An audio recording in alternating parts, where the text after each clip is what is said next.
Dragon City'ye gene başlıyoruz. Ama bekleyin, bağlantı hatası oldu, bekleyin. Evet arkadaşlar, senkronize edildi. Şimdi biz de başlıyoruz artık. Bahçeli Başbakan'a hendek siyasetinden vazgeçin diye seslendi ve sorularını arda arda sıraladı. Evet.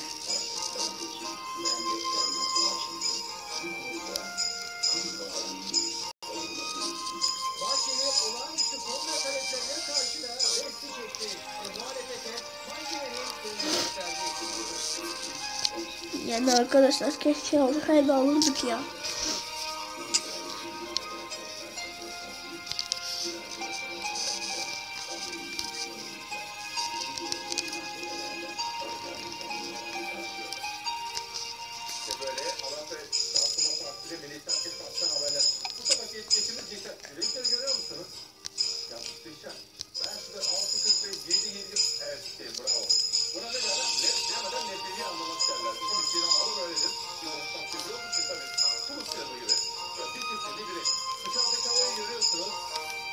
Yeşille mavinin nasıl da güzel rengi, uyumlu değil mi? Mavi uyular. Türkiye'nin mavi uyuları, günaydın. Uyular, beyler, kalan tahtesini, Türkiye'nin kanalda. Ver bakalım şimdi. Bir numaralı manşet. 11 Ocak 2016 Pazartesi. Gece iki seyircimiz olmuştuk. Maalesef bir seyircimiz daha var.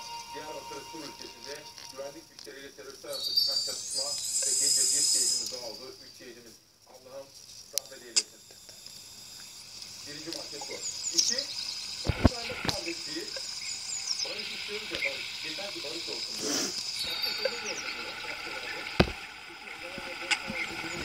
Aslında Asya Saraykan'ın kardeş oda protokol imzaladı. Bakın, Asya'nın kaymağı ve Bingöl'ün balı işbirliği yapalım diyorlar. Çünkü esnaf doğrular. Hafta sonu Ankara'daydım.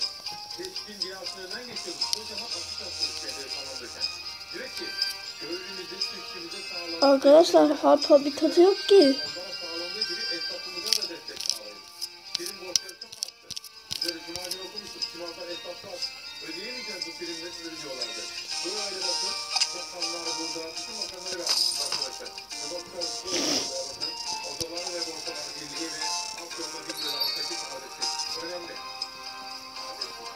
Fırsat ortaya çıkıyor. Bu haberi özellikle size aktarmak istedim.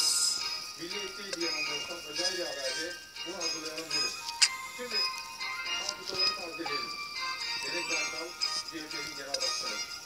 O sıralarda hükümetle aralarında bir gerginlik yaşanmaktadır. Yakalandılar istedim. Ve bugünlerde paralel yapı kapsamında soruşturmalar sürüyor. Birileri bir kaset tezgahı yaparlar. Ve o kaset tezgahının sonunda Deniz Baykal sahneler çekilir. Sonra MHP.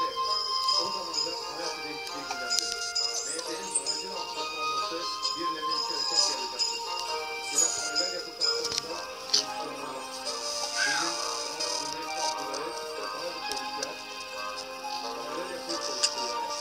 Ve işte o günlerde Deniz Baykal evine kiringe marketine giren emniyet istihbaratta görevli polisler bugün soruşturuluyorlar.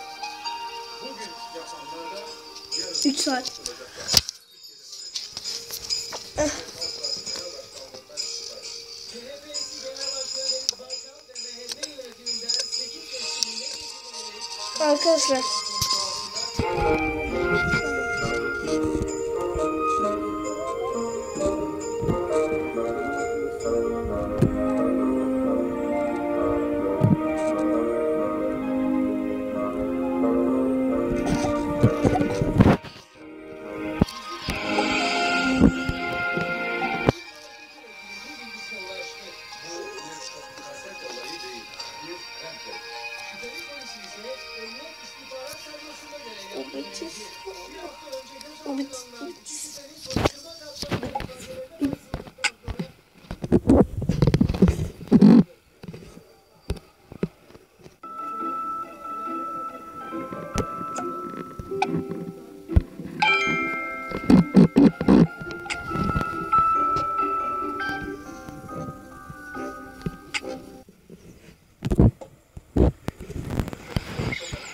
neyse ya.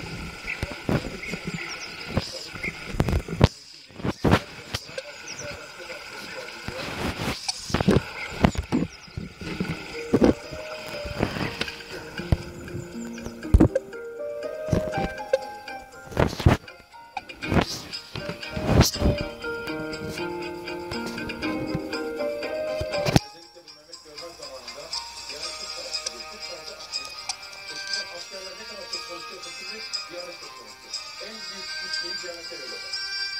Toprakları bunu tekrar etmek istemiyor. Yani güzel milletinin aklını bulandırmak istemiyor. Ama bu Diyanet İşleri Başkanlığı son zamanlarda gerçekten de siyasete müdahale ediyor. Toplumsal hayata müdahale ediyor. Sudan Arabistan'a gidiyor, İran'la ilgili açıklamalar yapıyor. Sayın Diyanet, aydın bir din adamı olmalısınız. Siz devletin memurusunuz aynı zamanda. Tarafsız olmalısınız. Bütün gruplara karşı tarafsız olmalısınız. Mercedes Kaptanı'nın başladı. Binlerce Türkiye'nin marketindeydik. Yani lütfen ikram ediyor. Allah Allah. Lütfen Türkiye'de bir makamda görülmüş. Bizim topluluğun ahlaklı, güzel ahlaklı olması için çalışmamız gerekiyor. Ama meslekler meselesinde lütfen tekrarlar. Onları vermek istemiyorum. Karar vermek istemiyorum. Adılarım aslında. Ama milletimizin aklını bulandırmak istiyorum. Lütfen. Onu görmek. Mercedes ne oluyor? Biz Türkiye'yiz. Kendinize gelin. Devam edelim. Bu ortaya çıkıyor. Bu marketlerden bir tanesi. Hafta sonunda satır satır okuduk. Arkadaşlarımdan özellikle. Yaklaşık 1,5 yılda bilinçli olarak son derece sağlıklı. Bir vakansal olarak konuşuyor. Tıp uygulamasının bir ötesi. Bu böyle gitmez. Bu harika. Adalet gelir. Çekmiyor bu ya. Aa kadar. Aha.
Bu videomuzun daha sonuna geldik.